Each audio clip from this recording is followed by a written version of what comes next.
It was all me and my husband's wedding fund, yet his family assumed that since he was from an affluent family and Mill always showed off about it, maybe she and Phil had paid for our wedding. However, during the wedding toast, Phil made it clear that they had not paid a single dime and this was all a result of our hard work.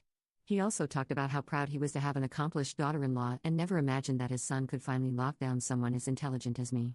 Later, guests also congratulated us since they were surprised that we could do this all on our own. Mill's face soured and she was pissed at Phil, clearly. During the father-daughter dance, my dad and I danced for a while, and everyone clapped. Mark was about to come and take over when Mill came running and said how she needed to be the first woman to dance with her baby boy before any other woman. Mark obliged, and they danced. Later during the wedding, Mill came up to me and congratulated me. I politely smiled when she told me out of nowhere I was wrong. "I don't think your arms look that fat in this dress," then she walked away as if it was nothing. It really pissed me off, but I didn't want her mean comments to ruin my beautiful day. Everyone had a good time, and we danced through the night and maybe drank too much. The next day when I woke up, I had several messages from Mill. Imagine my shock when I read through the messages, and she had written how I had embarrassed her throughout the night and how I needed to do better if I was going to be a part of her family. I was a bit hungover, but I remembered everything throughout the night just in case. I called my parents to ask them if I had said or done anything embarrassing, and they said no, I didn't and that everyone was having a good time.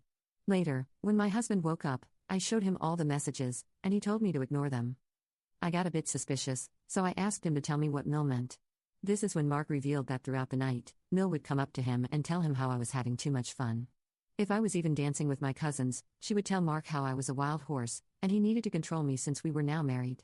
Mark said all this jokingly and told me how he ignored her comments then, and I should ignore her comments now. However, I was offended that she could imply something like that when I was dancing with my own family members in celebration of my wedding. She had no right to talk about me that way. I wanted to confront her right then and there, but Mark and I were going for our honeymoon, so I put that on the back burner. Our honeymoon was great, and we had such a good time. The day we came back from our honeymoon, Mill called me and started to sweetly ask me how the honeymoon went. This was very weird since she hardly calls me. I told her how I didn't appreciate what she said about me to Mark on the night of our wedding, and she quickly brushed it off, saying she didn't mean any harm.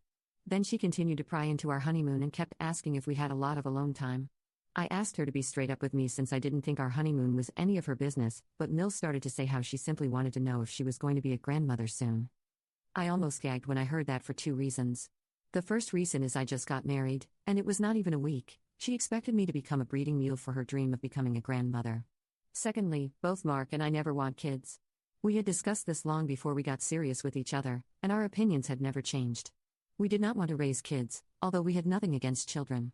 Now, this is something we had never really outright told our parents because, at the end of the day, it's our personal business. I kept my mouth shut as Mill kept saying how I needed to get pregnant as fast as I could, as my biological clock was ticking and these were my best baby-making years. I was cringing so hard hearing her talk this way when she took it one step further. She started to say how me and my husband should stop using protection, which was an extremely inappropriate thing for her to say. I shut her down immediately and told her that I was done with this conversation. When I told Mark about this, he was furious. He immediately called her to give her a piece of his mind and truthfully confessed to her that we didn't want children. Mill reacted exactly like we knew she would. She screamed and raged over the phone and acted like we had unalived her dog or something. She started to threaten that if he didn't give her a grandchild, then she would not leave anything in her will, to which Mark laughed and let her know that she owned no assets since she and Phil had a prenup, so she could not give him anything anyways. Mill then screamed at me that this was all my fault and that as a woman, my only job was to give a child to my husband, and I could not even do that. She started to throw words like faulty, which was really hurtful to hear. Mark asked her to stop, but she continued to throw insults at me and told us how we had destroyed her lifelong dream and that if we didn't want kids, then why did we ever get married? Hearing this, Mark finally put his foot down. He told her that he was done and she needed to shut up. He let her know that she could not speak to me that way anymore and that since she had continued to disrespect me for all these years, he was done with her. Mill tried to backtrack, but he told her that he was going to cut her off from his life and that she was not welcome anymore to our place or in our lives.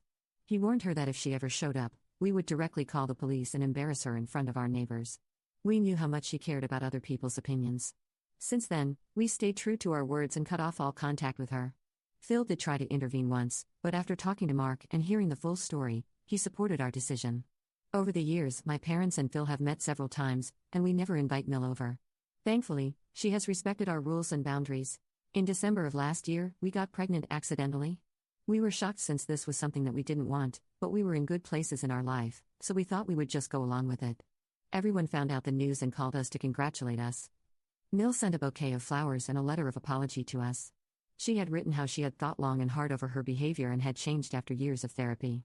I didn't bother replying anything to her since I was still unsure about her so-called changed behavior. However, in just 2 months of my pregnancy, I lost the baby. It happened in the middle of the night, and I just froze when I saw all the blood.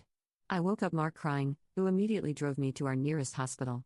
We were informed that we had lost the baby. It was heartbreaking because even though we didn't want to be pregnant, we still loved the little bugger and would have given our child everything that we could.